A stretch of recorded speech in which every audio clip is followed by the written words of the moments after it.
UMCTV 전영기 뉴스 LA와 한국 그리고 세계 뉴스를 전해드립니다. 8월 7일 LA 전용 뉴스입니다. 첫 번째 소식입니다. 오늘 코로나9호 패키지를 시행하기 위한 백악관과 민주당 지도부 간의 협상에서 합의하는 데 실패했습니다. 그동안 이번 주말에 완만한 협상 타결을 보아 다음 주쯤에는 확실한 결정이 나올 것이라고 많은 사람들이 믿고 있었으나 결국 도널드 트럼프 대통령의 일방적인 행정조치부터 발동되는 상황이 되었습니다. 오늘 백악관에서는 스티브 무누신 재무장관, 마크 메도우스 비서실장과 민주당의 낸시 펠로시 하원의장, 척 슈머 상원대표와 함께 장시간 협상을 벌였으나 합의에 실패하고 서로 실망만을 남겼습니다. 이에 따라 스티브 무누신 재무장관은 금년간 대통령 행정명령을 통해 일방적인 행정조치로 4가지 경제지원 조치를 하라고 트럼프 대통령에게 권고할 것이라고 밝혔습니다. 만약 트럼프 대통령이 스티브 무누신 재무부 장관의 권고를 받아들여 행정명령이 발동되면 지난달 종료된 실직자 2,970만 명에게 주당 $400로 줄여 12월 초까지 4개월간 지급할 것으로 보며 렌트비를 못 내고 있는 세입자 1,300여만 가구에 대해선 연방 차원에서 강제 퇴거를 할 수 없게 날짜를 연기하며 일반 봉급자들에게는 페이롤 텍스 7.65%를 유예 또는 면제해주고 학자금 융자 상환도 연기시켜주게 됩니다.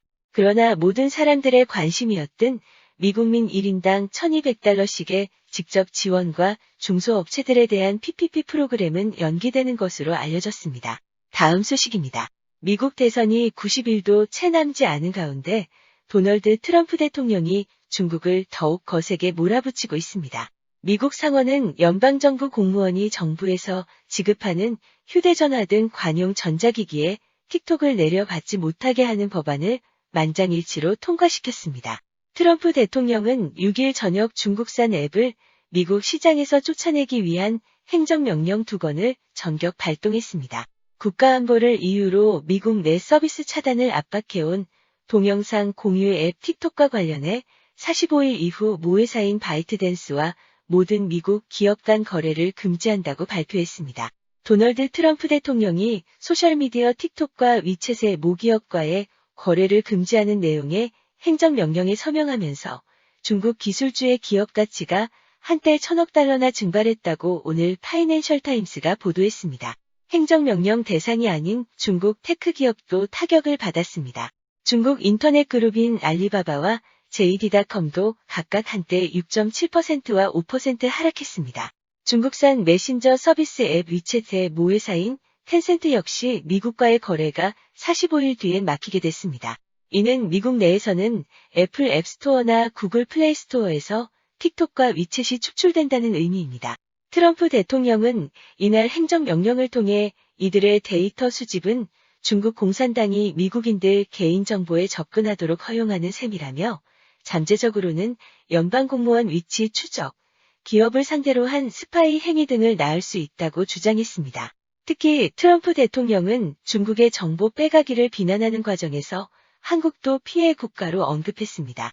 트럼프 대통령은 행정명령에서 지난해 3월 인터넷 보안 관련 비영리 단체인 GDI 재단 공동 설립자 빅터 게버스가 위챗이 메시지 37억 건 이상을 무단 저장한 중국 데이터베이스를 발견했다고 폭로한 사실을 소개하면서 중국뿐만 아니라 미국, 대만, 한국, 호주 사용자가 보낸 메시지 수십억 건을 저장했다고 밝혔습니다. 다음 뉴스입니다. 미국의 일자리가 3달 연속 증가세를 나타내고 실업률도 소폭 하락했습니다. 코로나19의 충격으로 인한 경기 침체 국면에 접어든 미 경제가 반등을 시작한 것이란 평가가 나오지만 코로나19 재확산에 따라 일자리 회복 속도는 생각보다 빠르지 않을 수 있다는 우려의 목소리도 나오고 있습니다. 오늘 월스트리트 저널에 따르면 노동부는 이날 7월 비농업 일자리가 180만 개 증가했다고 밝혔습니다. 코로나19 여파로 지난 4월 2,050만 개가 준 이후 5월 270만 개, 6월 480만 개에 이어 3달 연속 증가세를 기록하면서 1,000만 개에 가까운 일자리가 새롭게 생긴 셈입니다. 실업률도 10.2%를 기록, 5월 13.3%, 6월 11.1%에 이어 3달 연속 하락했습니다. 일자리 증가와 실업률 감소 이유는 정부가 코로나19 확산을 막기 위해 취했던 봉쇄 조치를 완화했기 때문입니다. 그러나 미 실업률은 여전히 역사적으로 최고 수준입니다. 코로나19이 본격적인 영향을 미치기 이전인 지난 2월의 실업률은 3.5%였습니다. 여기에 최근 들어 미국에서 코로나19 재확산이 현실화하면서 고용 안파 공포는 여전합니다. 리서치 업체 매크로폴리시 퍼스펙티브의 줄리아 코로나도 연구원은 코로나19의 회복 속도는 여전히 느리다며 실업자들은 언제 일자리를 찾을지 낙담하고 있다고 강조했습니다. 다음 뉴스입니다. 연방 제2순회항소법원은 지난 1월 연방 대법원의 판결에도 불구하고 논란이 가라앉지 않고 있는 트럼프 행정부의 공적부조 수혜자에 대한 이민 제한 정책 시행 중단을 명령했습니다. 지난 4일 내려진 이번 항소법원의 명령은 관할 지역에만 효력이 발생하는 가처분 명령이어서 효력은 3개 주의 하나입니다. 뉴욕, 코네티컷, 버몬트 등 3개 주로 제한됩니다. 이날 결정문에서 판사 3명으로 구성된 항소재판부는 이민자들의 정부가 제공하는 각종 혜택을 받았다는 이유로 영주권이나 비자 발급을 거부하는 행정 절차를 즉시 중단할 것을 명령했습니다. 코로나19 기간 메디케이드 등 의료 혜택을 받은 이민자들의 영주권 신청을 제한할 수 없다는 것으로 사실상 이민자들의 공적부조 수혜를 허용한 결정으로 받아들여집니다. 하지만 이 판결은 보건위기를 이유로 코로나19 팬데믹 기간에만 적용되는 한시적인 조치여서 공적부조 규정을 전면 무효화한 것은 아니라는 설명입니다. 이민 변호사들은 이번 연방 제2순회 항소법원의 결정으로 트럼프 행정부의 공적부조 수혜 제한 정책은 상당 부분 타격이 불가피할 것이며 공적부조 수혜만을 이유로 영주권이나 비자를 거부하기는 어렵게 된 것으로 보고 있습니다. 한편으로는 이번 11월 대통령 선거 결과에 따라 공적부조 수혜 제한 규정이 아예 폐지되거나 무력화될 가능성이 있는 큰 것으로 전망하고 있습니다.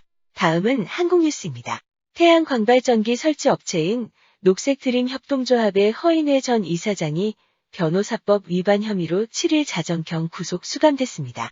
허 전 이사장의 구속영장 실질심사를 담당한 서울북부지법 박지원 영장전담 부장판사는 이날 도주 및 증거인멸 우려가 있다며 영장을 발부했습니다.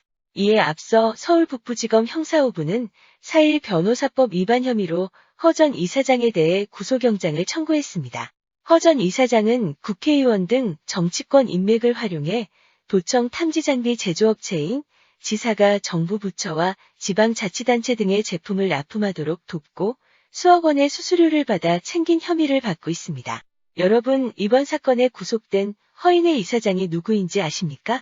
허인회 이사장은 1964년생 고대 총학생회장 출신이며 현 정권 최고 실세인 청와대 임종석 전 비서실장의 운동권 2년 선배로서 문재인 탈원전 정책에 소위 말하는 손 안 대고 코 푸는 사업이라고 알려진 태양광 사업을 독점하다시피 한 인물입니다.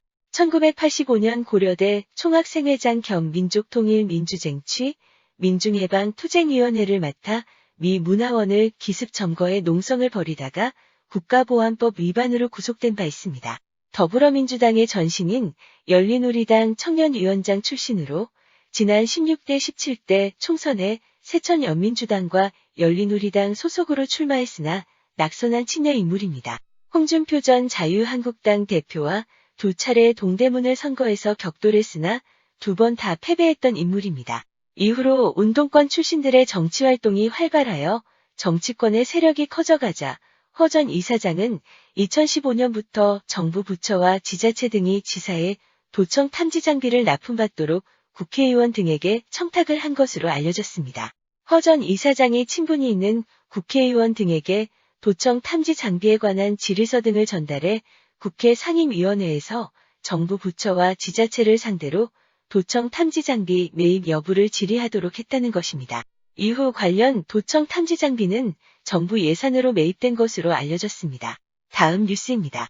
노영민 대통령 비서실장과 비서실 소속 수석비서관 5명 전원이 일괄 사의를 밝힌 건 부동산 정책의 신뢰성을 포함한 국정 난맥이 계속되면서 민심 위반 가능성이 심상찮다고 판단했기 때문으로 보입니다. 7일 사의를 밝힌 노영민 실장, 강기정 정무수석, 김조원 민정수석, 윤도한 국민소통수석, 김혜숙 인사수석, 김거성 시민사회수석 가운데 김조원 민정수석과 김혜숙 인사수석, 김거성 시민사회수석은 공교롭게도 최근 청와대가 밝힌 다주택 보유 참모 8명에 속해 있습니다. 청와대는 초기부터 부동산 민심의 심각성을 인식하고 이들 다주택 참모들에게 8월 말까지 처분토록 통보했다고 합니다. 그러나 처리 과정에서 잡음이 끊이지 않았습니다. 우선 노영민 실장은 서울 반포동 아파트와 충북 청주시 아파트 매각을 두고 혼선을 일으켜 똘똘한 강남 한 채를 남기려는 것이냐는 비난만 산 채 결국 아파트를 모두 매각키로 했습니다. 이후엔 김조원 민정수석이 서울 송파구 잠실동의 갤러리아 팰리스 48평형을 시세보다 높은 22억 원의 매물로 내놨다는 의혹이 제기되면서 정말로 매각 의사가 있는 것이냐는 비판 여론이 들끓기도 했습니다. 이 와중에 청와대가 김조원 민정수석 의혹 진화에 나섰다가 남자들은 보통 부동산 매매 과정을 잘 모른다는 성차별적인 불필요한 말을 하면서 성난 부동산 민심에 기름을 끼얹기도 했습니다. 이외에도 더불어민주당의 임대차법 독주, 윤석열 검찰총장 흔들기, 한동훈 검사장을 겨냥한 권원 유착 의혹, 민주당 윤미향 의원 관련 의혹, 박원순 전 서울시장 성추행 의혹 등의 국면에서 청와대가 사태를 방치한다는 인상을 주면서 국민들의 실망감이 커지고 있을 뿐입니다. 그러나 문 대통령이 이들의 사의를 수용한다고 해도 청와대 차원의 인적 쇄신으로 과연 성난 민심을 잠재울 수 있을지 의문이란 전망이 우세합니다. 정책 차원에서 전환점을 맞지 않는 이상 인적 쇄신은 대증요법에 그칠 것이란 분석인 것입니다. 다음은 한국연예가 소식입니다. 가수 김호중이 자신을 두고 폭행설을 제기한 전 여자친구의 아버지를 고소했습니다. 소속사 생각을 보여주는 엔터테인먼트는 7일 김호중이 전 여자친구의 아버지인 A씨를 상대로 명예훼손 허위사실 유포 혐의로 서울중앙지방검찰청에 고소장을 접수했다고 밝혔습니다. 김호중을 대리하는 법무법인 정의는 앞으로 김호중에 대한 악의적 게시물과 기사에 일일이 대응하지 않을 것이라며 전국적으로 모든 논란과 오해는 정도를 거르며 법적으로 차분하게 해결해 나갈 예정이라고 전했습니다. A씨는 최근 온라인 카페에 글을 올려 2014년 김호중과 사귀던 자신의 딸이 김호중에게 폭행을 당했다고 주장했습니다. 그러나 소속사는 어떠한 폭행 사실도 없었음을 명확하게 말씀드린다고 반박하면서 A씨에 대해 이미 법적인 조치를 준비하고 있다고 밝힌 바 있습니다. 다음 소식입니다. 북한 김정은의 경호원 출신이었다가 탈북한 출연자가 김정은의 대역의 실체를 공개합니다. 많은 사람들의 의문에 쌓인 부분을 해소해 줄 것이라고 방송국 측은 밝혔습니다. 한국 시간으로 9일 방송되는 채널A 이제 만나러 갑니다에 일명 이만갑에서는 김정은의 경호원으로 활동하다 2019년에 탈북한 탈북민이 출연합니다. 그는 김정은이 경호원 출신답게 백발백중 사격 실력은 물론 단번에 상대를 제압하는 뛰어난 호술 실력으로 출연자들을 깜짝 놀라게 한다고 합니다. 이만갑에 고정 출연하고 있는 가수 홍서범은 그의 예사롭지 않은 호술 실력에 감탄하면서 내 사설 경호원으로 일하는 게 어떠냐며 바로 스카우트 제의를 했다는 후문입니다. 그동안 알려지지 않았던 북한 김정은 경호의 비밀이 낱낱이 공개될 예정입니다. 특히 그간 소문만 무성했던 김정은이 대역에 대한 진실을 최초로 공개하는데 전 출연진들이 충격을 금치 못했다고 합니다. 모두가 놀란 김정은 대역의 진실은 이날 방송을 통해 확인할 수 있습니다. 북한 김정은 대역의 진실은 한국 시간으로 9일 오후 11시 종편 채널A 이제 만나러 갑니다에서 확인할 수 있습니다. 이상 이지영이었습니다. 더위에 건강에 각별히 조심하시기를 바랍니다.